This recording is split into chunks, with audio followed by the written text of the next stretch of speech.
may dinagdag na may-ari ng dalawang ilaw sa baro. Ano kung wall, dito na lang sa labat nilagay ang switch. Kasi hindi na mapasok sa loob sa dito. Tapos may pintura na dito ko lang. Itiapas ko na ng grinder.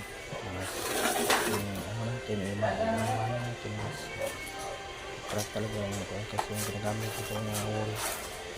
Hindi yung halog ba. Gamit na kumukit at light back. Parang apa yung silver.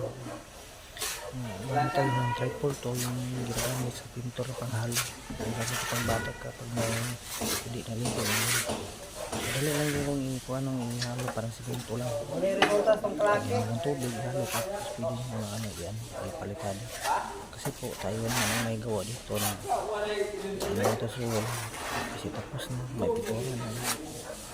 Kaya nagkaroon na rin ikit tayo ng may palitada kasi sa kakang tayo ng mga pintor.